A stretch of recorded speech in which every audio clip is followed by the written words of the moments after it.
Qué carrera increíble la de Nicolás Maduro, de conductor del Metrobús de Caracas a dictador oficial de la República Bolivariana de Venezuela. Milei dice que ha convertido a Venezuela en una carnicería y que su régimen despótico debe acabar mediante duras sanciones de todo el mundo libre. El gorila rojo, como lo llaman, fue censurado incluso por los de su mismo palo bolivariano, el colombiano Petro y el brasileño Lula, por haber impedido la candidatura de María Corina Machado a los comicios del 28 de julio. El tirano respondió sin disimulos. ¡Y vamos a ganar! ¡Por las buenas o por las malas! ¡Vamos a ganar! No te vayas, vamos a ver si con ese personaje queda todavía alguna salida del infierno venezolano, aparte de la que ya conocen 8 millones de emigrantes. Hola, soy Constantino de Miguel, bienvenido al canal Desde mi punto de vista.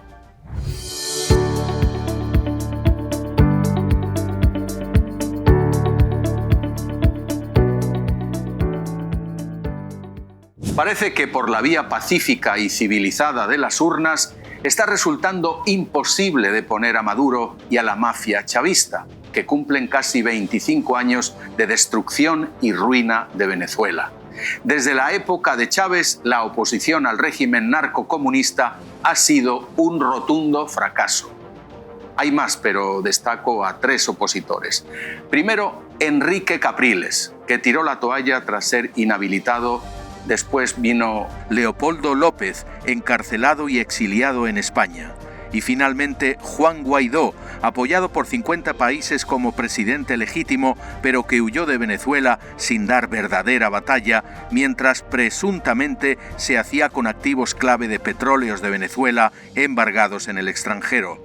En definitiva, era una oposición caviar, que se prodigaba en retóricas declaraciones, pero incapaz de dar la talla como líderes carismáticos de masas, que eso es lo que necesita Venezuela. Los 3 opositores tiraron la toalla y regresaron a sus lucrativas ocupaciones. Esa oposición de pacotilla colmó la paciencia de los desamparados electores venezolanos. Pero en eso llegó María Corina Machado, hecha de otra madera, elocuente, combativa y feroz, dispuesta a mojarse en una lucha difícil y desigual contra un supercontrincante corrupto y criminal. Hoy tenemos la fuerza, que nadie lo dude. Tenemos el mandato de las primarias y no vamos a permitir que Nicolás Maduro escoja cuál es el candidato que lo enfrente. La oposición la eligió en unas primarias en las que obtuvo una victoria aplastante. Baños de masas, popularidad indiscutible, sondeos más que favorables la daban como ganadora en unas elecciones. Pero no pudo ser. El régimen bolivariano recurrió a artimañas legales para impedir su candidatura a los comicios presidenciales de julio.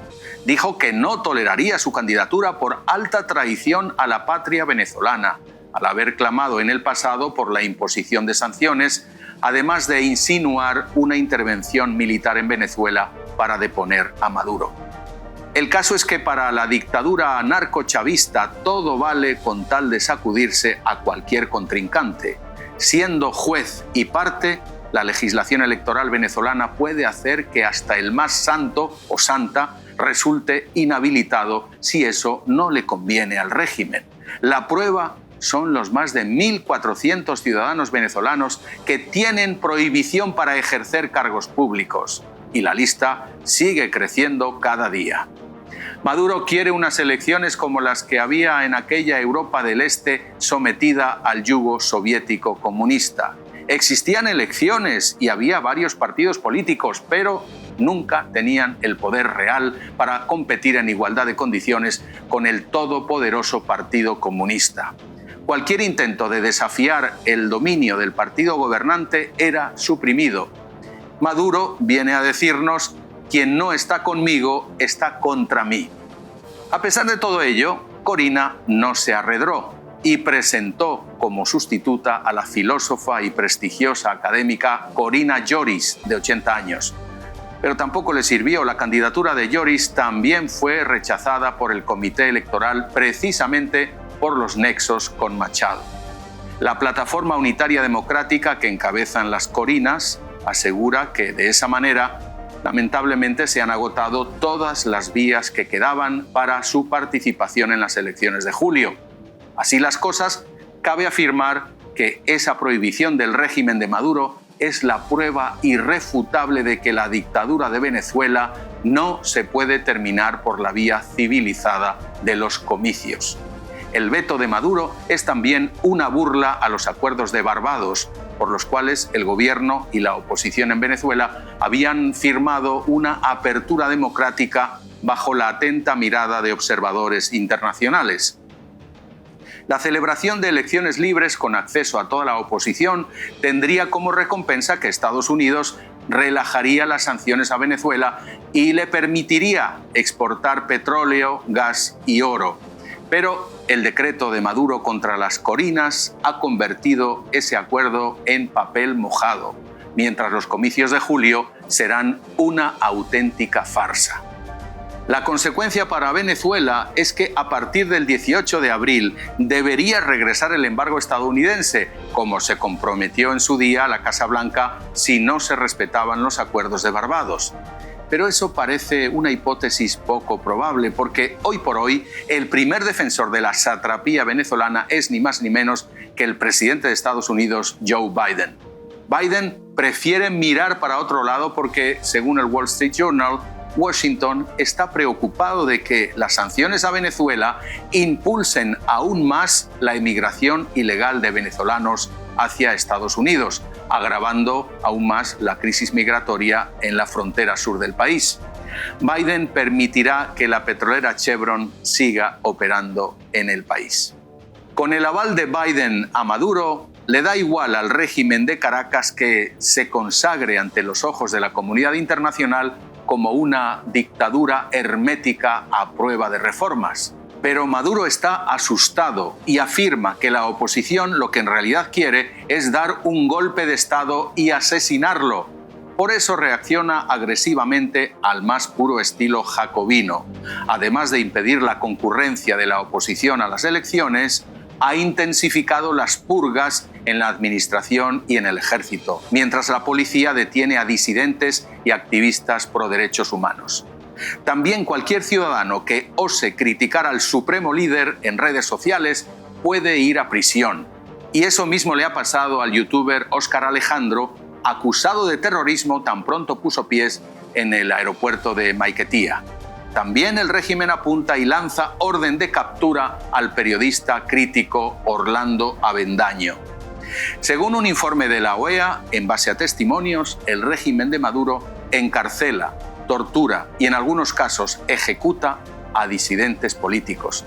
Venezuela aplica la receta de sus maestros cubanos en cuanto al espionaje y persecución de su población, aplastando cualquier protesta. El régimen de Maduro, arquetipo de la tiranía sudamericana, ya está molestando paradójicamente a sus pares comunistas y de turbio pasado como el colombiano Petro y el brasileño Lula, quienes han llegado a decir que no existe una base jurídica real para impedir que la oposición participe en los comicios. Que indudablemente es un golpe antidemocrático. Vienen a decir que la democracia es un mal menor, un precio que hay que pagar en la ruta hacia el socialismo y la dictadura del proletariado. En Europa, Emmanuel Macron, después de intentar normalizar al régimen para que la petrolera Total entrara en Venezuela, ahora se suma a la crítica. En España, por desgracia, el presidente del gobierno, Pedro Sánchez, no solo ha preferido mirar para otro lado, sino que se erige como el único defensor del dictador en Europa, abogando por el levantamiento de sanciones a Caracas.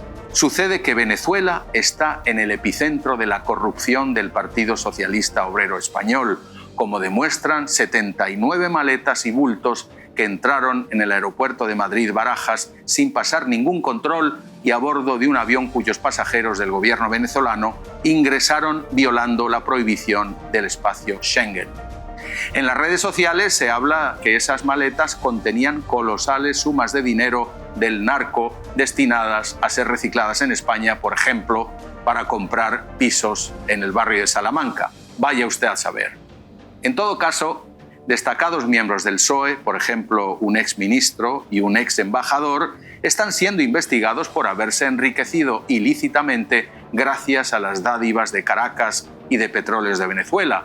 Y hasta el expresidente José Luis Rodríguez Zapatero, con un gigantesco patrimonio en ese país, pone ahora su influencia en Venezuela al servicio de la empresa audiovisual que sus dos hijas acaban de fundar en Caracas.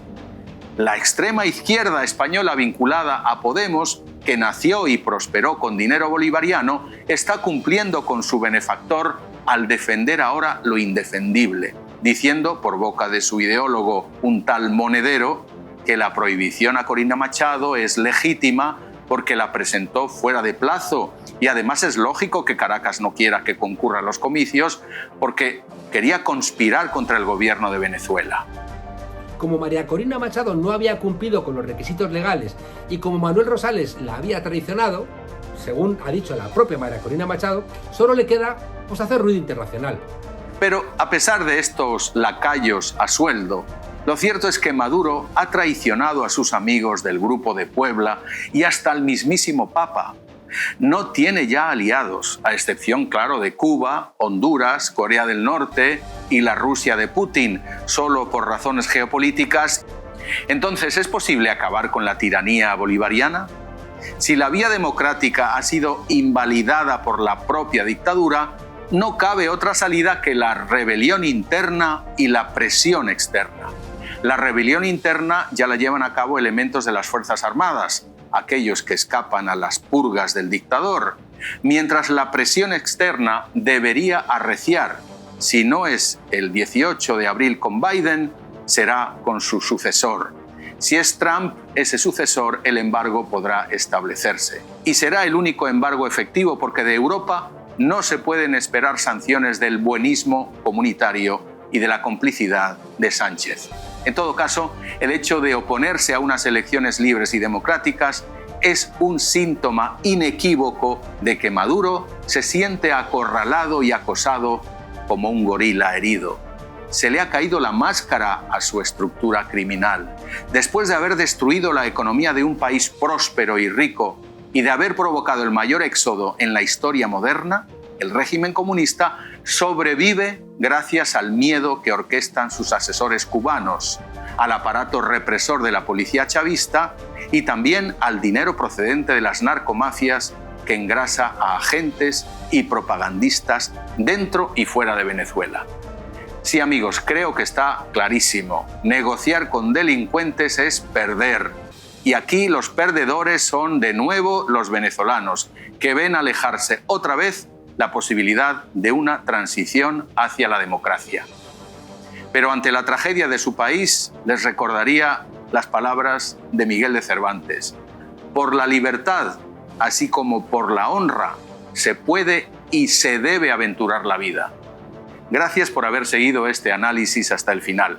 Quienes quieren a Venezuela como yo, agradecemos sinceramente los comentarios e ideas de cuál es la mejor vía para salir de ese régimen dictatorial que se ha enrocado en Venezuela durante casi 25 años.